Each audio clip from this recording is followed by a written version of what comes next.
So, funny story. Recently, I was in the middle of nowhere for a few days, and I had to fill my time doing something, so I decided to build a virtual Windows 95 PC on my travel laptop. Partially for something to do, but also partially because before I left, I was suddenly struck with the urge to replay a couple of games from my childhood. Those being the Aladdin Edutainment Games, Disney's Math Quest with Aladdin, and Disney's Reading Quest with Aladdin. You see, I've spent a lot of time in my life reliving various times through the media I've consumed. This goes back to when I was 15 and decided to replay and then beat The Legend of Dragoon for the first time.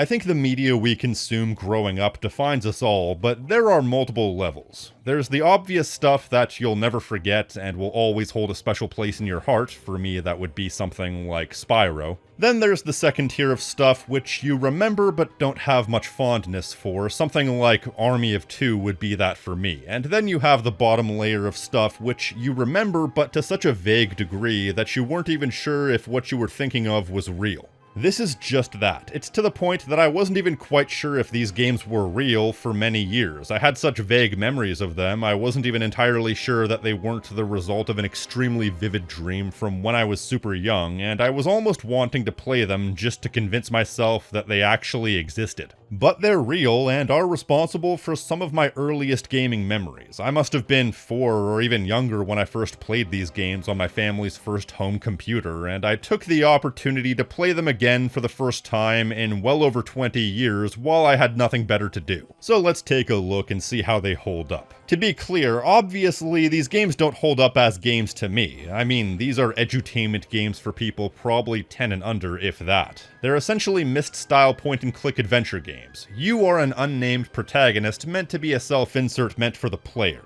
Hence why these games break the fourth wall so often to address the player. Ooh, I could hug you, but the screen's in the way. And you're tasked with saving Agrabah against Jafar in one case, and a new character named Bazara in the other case. In Jafar's case, you have to reconstruct various pieces of a banishment ritual in order to lock him up. You do this by playing various reading-based mini-games that each give you a scrap of the spell, and then in the other case, you have to first rescue everyone who's been locked up in various places by Bazara's magic, and then you have to reconstruct her magical lamp in order to seal her once more. Both of which are done through various math-based mini-games, and to be fair, I was playing these games at 2 AM after a wine tasting, which probably put me on the mental level of a 10-year-old, but most of these mini-games are basically completely inane, even on the hardest difficulty. Most of these games are simply click the thing, and in a lot of cases, the thing you need to click is about as obvious as the smug look on a cop's face as they're walking up to your car to ticket you. And there are a couple of games where you need to click a few things in order to solve really basic math problems or word problems, and even a few instances like in the dungeons of the math game where you have this game where you need to identify a pattern with what the spider babies will eat, but the only way to find the pattern is to brute force it until a pattern becomes obvious. Though the spider's voice acting makes it worth it. So you want to be taking my chisel? Well, can't you see I've got a family to feed? It's dinner time, and my little dearies are hungry. But I don't have any bugs. I think the most game-like instance in either of these games is in Reading Quest, where you have to pick the right vowel and then beat one of the Babylon brothers to it, who are essentially the dim-witted minions of Jafar. Incidentally, I never once failed this minigame in my life before, but then this game decided to glitch out, and I missed a couple of letters while trying to untangle myself from the mess the game put me in.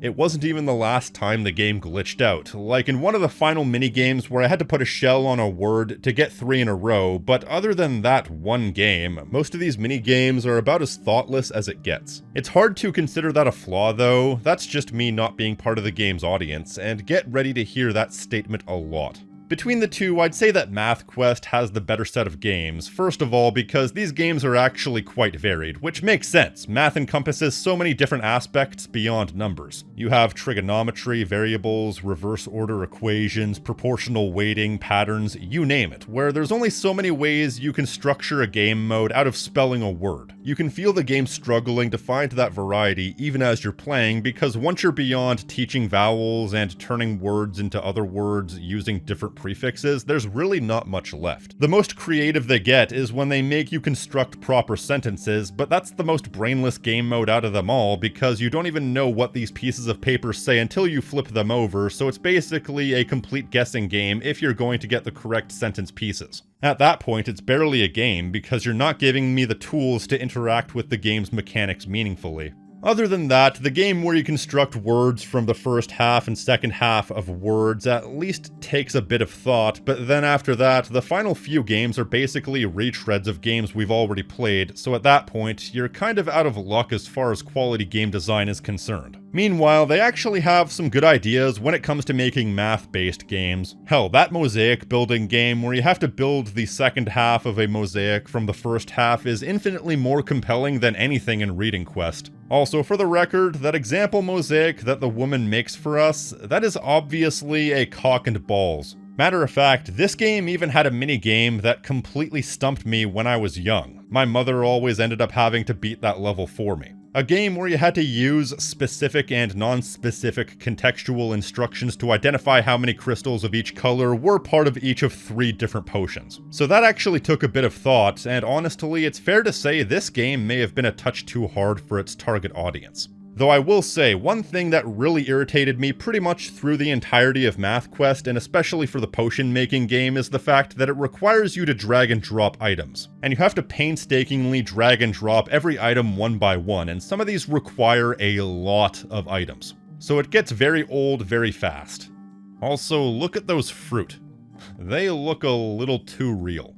It's especially bad because of the inaccuracy of the mouse in the emulated PC. Oh, and another thing. This is a universal problem with both games, but it's especially bad during the drag and drop games where you have to move a lot of objects. A lot of characters who don't know when to shut the hell up will interrupt the game to spew their verbal diarrhea, and you can't do anything while they're speaking. Hey, Jasmine's waiting and so is Mustafetta. Ding, ding, ding! It's mosaic time! Yeah, you can press space to skip the line, but at times they're relaying important messages to you, so it's really not a good idea to do that. The best compromise would be to allow me to continue doing the game while they're talking, but maybe that was a bridge too far for processors at the time. I mean, this game genuinely has slowdown in the virtual space when the characters are talking. And as a matter of fact, I recorded this at 60 FPS, but I think the only thing that actually runs at 60 FPS in either of these games is this vortex, which is an impressive effect for the time, but otherwise than that, we're looking at a few frames per second at best, because most of the content in these games are either choppy animation or pre-rendered cinematics of moving through environments. And as tends to be the case with those types of animations, unless you're using a CRT, the transition between pre-rendered compressed video and in-game screens is as smooth as a brick to the face. And while I'm on the topic of the cutscenes, OBS normally gives you the option to make the mouse cursor invisible, but because this is a virtual machine, I don't yet know how to get that to apply to the virtual machine without me not being able to see the cursor. And at some points I forgot to move it out of the way during important cutscenes, so if that pisses you off, I do very much apologize. That's the price you pay when you put so much effort into playing a few games that are basically unplayable on modern PCs. I mean, I did initially attempt to download a version of these games that claimed to work on modern PCs, but only one of them actually functioned. The other one had some sort of issue with the files where it wouldn't install, but I kinda got away from myself there. Either way, as an adult, you'll definitely get more out of the math than the reading, but I think to examine these games as games kind of misses the point, and you're better off playing pretty much any other game as far as pure unfiltered gameplay is concerned. For me, the real draw is seeing how these games hold up from a writing and presentation perspective, how they adapt the world into this sort of subject matter, and how the quality of writing holds up despite the subject matter. Now, to be clear, I'm not a Disney adult whatsoever. I didn't even have that much reverence for Disney when I was a kid. I could probably count on one hand the amount of classic Disney animated movies that I ever sat through on my own volition. But I do remember liking Aladdin. It was visually stunning and had a good amount of action and comedy, mostly down to the superb performance by Robin Williams. Granted, it's been the better part of 20 years since I've seen the movie, so I don't have any real emotional connection that I can discern. But in many ways, these games do kind of hold up on their writing, but also in many ways they don't. They can come across as quite patronizing in a lot of cases, which is to be expected. You can't exactly argue against it. But it does make me roll my eyes with the way the game coddles you, like the game is the NHL and you are Connor McDavid. Whoopee! This is fabulous! Hey, I want you to take a moment and take a little swim in Lake U, because you need a moment of thanks. You did it. You made the lamp. Now let's use it. Even the basic plot beats can be a bit hilarious in their presentation at times, like how Aladdin is in the Cave of Wonders at the beginning of Reading Quest for no discernible reason and falls for one of the most obvious ruses in history, even though the inscription in front of him says everything he needs to know. These words, enchanted by the forces of knowledge, serve to imprison the unspeakable evil within, otherwise known by the earthly name of Jafar! Or how in Math Quest, Bizarra warps everyone away. She warps Aladdin into an interdimensional portal, Jasmine into a mosaic, Abu into a fruit stand, and Genie, Iago, and the player into the dungeons. What sense does it make to warp the character who can teleport into a place you can teleport out of, such as the dungeons, instead of something like, I don't know, an interdimensional portal, for example? You know, just a thought. Incidentally, he doesn't even attempt to warp you out. You have to break the three of you out. Contrived as it may have been, the reason is obvious. They wanted to have the biggest named stars on the voice cast front and center for the entire game. In this case, Gilbert Gottfried reprises his role as Iago, and surprisingly, Robin Williams reprises his role as the Genie. Select your name from the list below. We could possibly get you back in. You know, you have to pick a name, possibly an alias. It doesn't have to be your name. Yeah, you'd think this is the last thing he'd lend his voice to as far as Aladdin is concerned. Hell, I'd expect him to have lent his voice to Nasira's Revenge before this game, given that that was an actual game. But in that game's case, as well as Reading Quest, Genie is played by Dan Castellaneta, who also played him in the Aladdin TV series, as well as the straight-to-video sequel to the movie. Don't panic, Iago. I hear all and see all. Well, almost all. I mean, respect to Dan Castellaneta, dude does a passable job, and I'm a big fan of The Simpsons, but he had impossibly big shoes to fill from moment one, and he doesn't quite have the same energy and life in his performance. I've been a lifelong Robin Williams fan, so any performance by him immediately elevates the experience, and not to mention everything you associate with Robin Williams' Genie is here. The weird impressions, the wacky humor, the transformations, the oddly mature references that would fly about 1,000,000 miles over the heads of the target audience. Now, I don't know why he appeared in one game but not the other, and quite frankly, I don't know why he appeared in one game at all, given that he had a pretty high price tag at the time. And I feel like if I could get a timeline of either of these games, that would probably help, but the specific release dates of these games seem to be disputed. It's generally agreed that Reading Quest came out in 1998, although I can't find a specific release date. However, I've seen reports of Math Quest coming out in both 97 and 98. So I don't know what the fuck. I mean, you can't even make the argument that because Robin Williams recorded so much extra dialogue for the original movie that they could have maybe been using some of that in this game, because they had to record new lines in order to explain the game's mechanics and whatnot. So they definitely had to bring him in specifically for this game. It's a very baffling situation that I can't make heads or tails of. If I had to make a guess, we all know that Robin Williams was a big gamer in his lifetime, even naming his two younger children, Zelda and Cody, which is after Princess Zelda and I believe Cody from Final Fight respectively, although don't quote me on that second one. Both of them would have still been quite young at the time this game would have come out, so I'm wondering if he appeared in this game specifically for their sake, so he could maybe appear in an Aladdin game that maybe they could all play together. I have no idea if this is in any way the case. I'm making a complete unverified guess. Still, the vocal performances are probably where you're going to get the most out of these games, even while they occasionally endeavor to ruin it by making the sound mixing so awful. Who dares to disturb my slumber?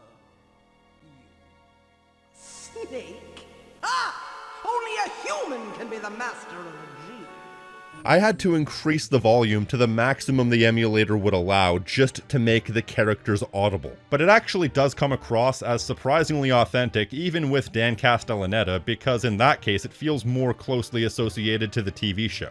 And honestly, animation aside, which is understandable, the presentation of these games are surprisingly very accurate to the various pieces of media that they're adapting. Almost scarily so. Plus, despite the low-stakes nature of these games being edutainment games that were aimed at 4-year-olds, that didn't stop them from implementing some interesting and surprisingly dark ideas. Now, to be clear, I think it would be very immature to say that children's media is automatically better if it has a hint of darkness to it, or that being dark is the end-all be-all qualifier for quality children's media. Something like The Iron Giant is good primarily for the fact that it's well written and beautifully animated. The fact that it explores mature themes is entirely icing on the cake. Something can be lighthearted and equally as good. Shrek 2, for example. But with that said, however, there are levels to this sort of thing. The two examples I gave, I would say, are examples that could be equally enjoyed by anyone of any age because they're aiming for that and pull it off exceptionally well, whereas I put these games on the same level as something like Dora the Explorer. Come on, Dora! You're the one with the map! Don't ask me! Something that most normal adults only ever experience because of their child, and if I was a parent being forced to be subjected to something like that, I would grasp onto any theoretical straws, any sort of quality that could hold my interest because the writing should inherently not interest me. So having something, anything that could give me something to grasp onto is enough to make the experience worth it. Whether it's compelling characters, quality writing, good theming, or a bit of darkness, it feels like a few lungfuls of air to a drowning man if I'm being subjected to that sort of thing. That's why I think in this case it actually does benefit the experience to have a few dark elements, and to any sane adult, that would be the only thing that would keep you going. I mean, Reading Quest begins with Aladdin being forcefully imprisoned and the entire city being taken over by Jafar. That's a very interesting place to start, and as a matter of fact, they have to break into the palace via a secret underground tunnel that are infested with bats and force you over rickety bridges on top of lava because they can't hope to face Jafar head on. And then there's Math Quest. Oh boy, Math Quest. This game starts off quite jovial, actually, even though it starts with you having to rescue the entire gang. It doesn't feel like this game is taking itself too seriously, even then. But something seems fishy even somewhat early on, with the undead mummy named Very Uncommon. Very clever name, by the way. Do not fear, mortals. I am only here to present the recipes to you. He's kind of an undead mummy ghost who helps walk you through the game, but it still only feels a little off at that point, but around the halfway point, there's a sudden tonal shift that's so jarring it's kind of amazing. So you have to use a coin to get your fortune told by Uncanny Valley Grandma, who in no uncertain terms implies that Aladdin has to sacrifice himself in order to defeat Bizarra. To stop Bizarra, Aladdin must wish that from this world he will vanish. Sorry, they can't all be gems. Al has to leave the world? No! No, that's not good! And then you have to find the third and final piece of Bizarra's lamp in Very Uncommon's tomb, an upside-down floating pyramid in the middle of an eerie desert in the middle of the night. And the real sticking point for me is how it's said in very ominous terms that once you go in the pyramid, there's no getting out of it. And once inside, there is no turning back. Abandon all hope of ever returning to your world. I mean, on the scariness equivalent of the Scoville scale, this barely registers, but this scared the crap out of me growing up, not helped by the rather unsettling presentation of all the different places within the pyramid. All these weird talking statues that sound like Satan. You must put jewels into each of my 2 plates. There's so many little pieces of this game that got to me as a kid and gave me nightmares. Aladdin suspended helpless in this vortex, this grid minigame in the absolute darkness, all the Uncanny Valley bullshit, the ominous empty landscapes. This really did have an eerie atmosphere for what it was, to the point that whenever I got to the end, the last thing you have to do is press on Bizarra's lamp, and I couldn't click on that thing fast enough. Although the exchange beforehand does break the tone somewhat. You're mine, you low-life straight rat! Uh-oh. I think I made a boo-boo. So I guess that's why I ended up playing Reading Quest so much more than Math Quest growing up, because even though I think in hindsight that Math Quest is the more solid game all around, it was the game that was harder for me to face, whereas Reading Quest was generally more lighthearted. especially with the Babylon brothers running around being complete morons. Those squigglies are the letters. Jafuzi told us, and he also told us not to let you get to Aladdin. But having played through these games now after so many years, what's the thing I take away from it most?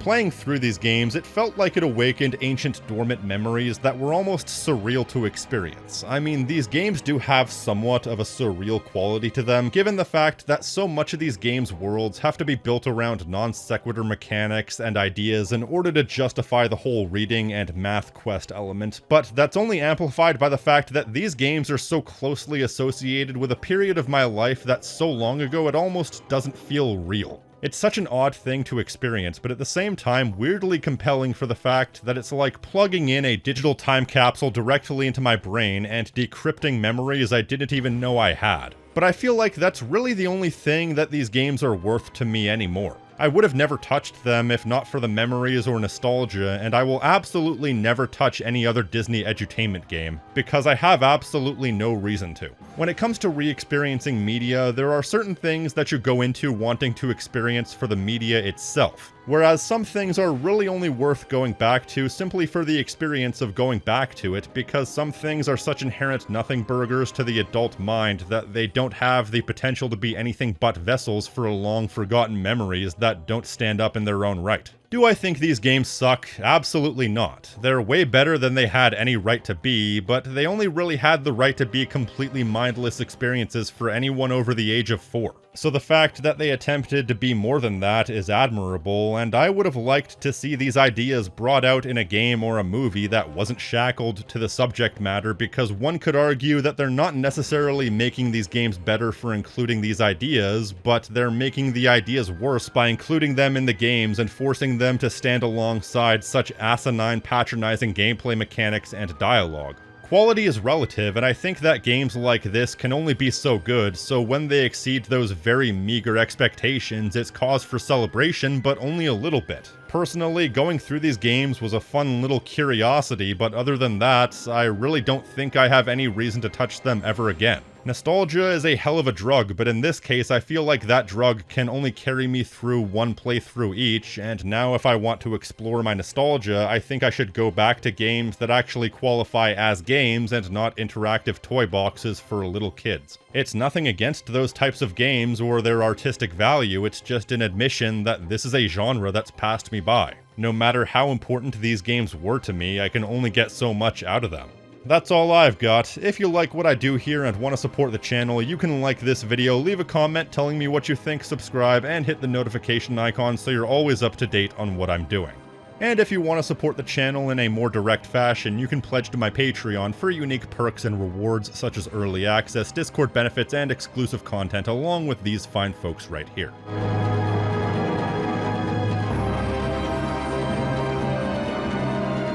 And an extra special thank you to Brooklyn, Dick Kickham, Ga004, FarmCat84, Raph, Ranger X, Ty Trovey, Weird Webster, and Monsieur Thenardier for going above and beyond.